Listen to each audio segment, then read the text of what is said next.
So here I am backstage at the Camden Roundhouse with John Frusciante from the Red Hot Chili Peppers. John, how are you feeling about tonight's gig?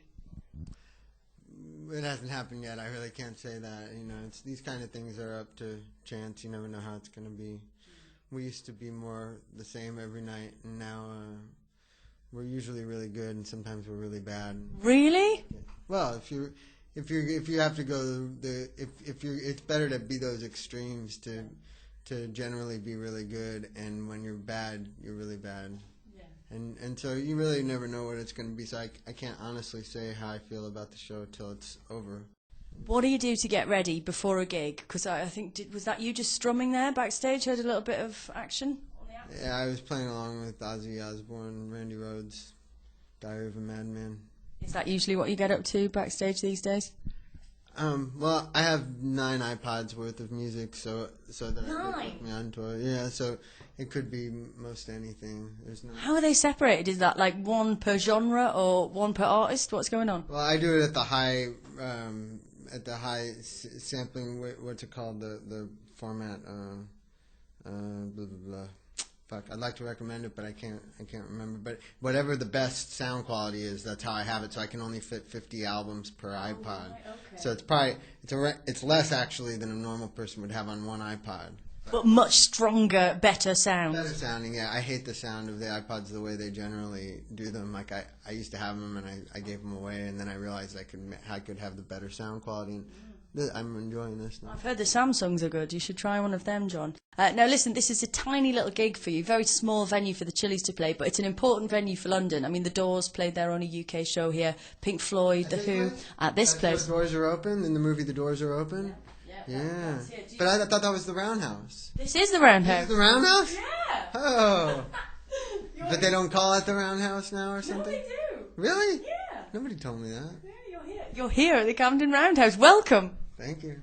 So, I mean, have you got any kind of bands that maybe have played here that you look up to? I mean, I was kind of thinking, you know, the Stones, lots of people look up to, Pink Floyd. I like all those groups, the Stones, the Doors. You know, What about English music generally?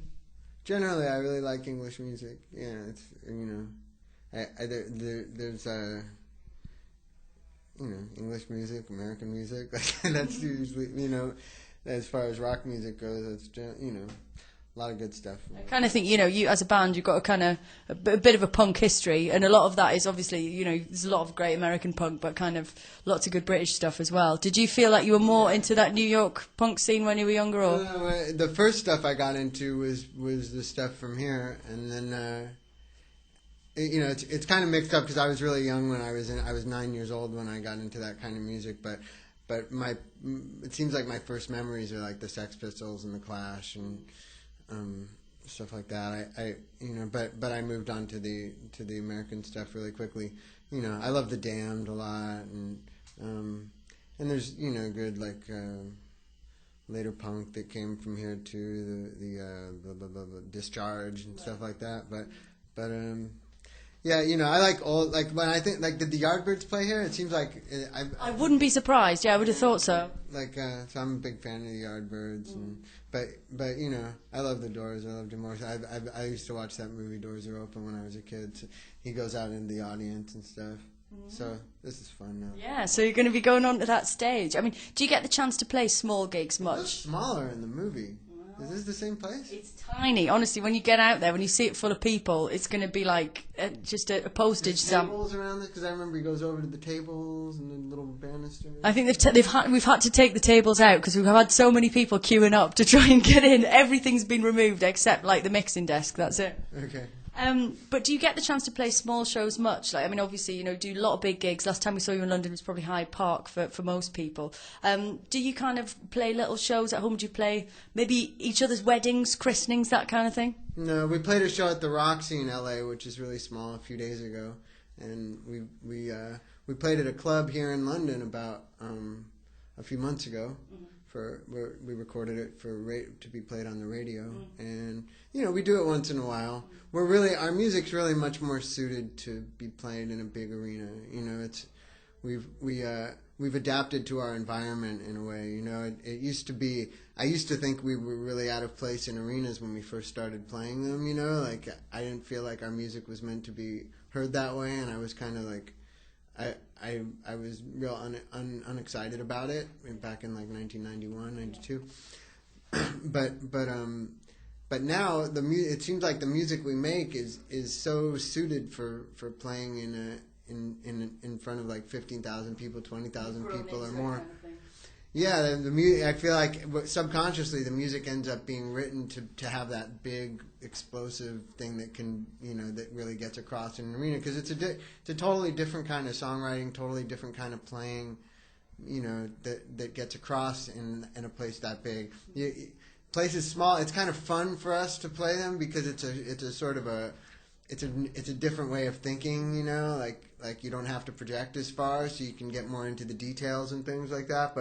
But we're accustomed to projecting far, and like we've got like the hardest hitting drummer in the world, and just the sound of the band in general is just.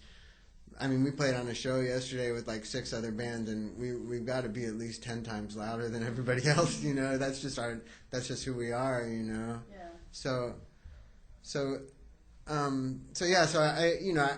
I like playing in arenas and stadiums and stuff. I think it's how we're meant to be heard at this point, We've had such an overwhelming response. People trying to get into this gig, desperate, volunteering to donate various organs, things like that, just to be here. I mean, why do you think the British love you so much? Because, we really do. Yeah, I don't know. I love you too. It was interesting. I mean, England's always been supportive of us, but especially, and by the way, like I would say at that time I was listening to like 99% English music or something and then their record really specifically took off in England. I felt like I must have grasped something of the culture or the inside of the spirit of the people or something by going so deeply into studying all the English music that I was into at that time. Yeah. That seemed that's the only thing I can figure as any kind of a factor at all, that I myself just really absorbed a lot of the spirit of English music, and I think it became a big part of what we do, even though on our new record it's probably more balanced, that because I started getting into like other American forms of music that I wasn't listening to a few years ago, but it's just one of those things that really can't be explained. Why didn't America like Jimi Hendrix and then England did? We did. We loved him. Yeah. We totally loved him. But look, let's not argue about that, John.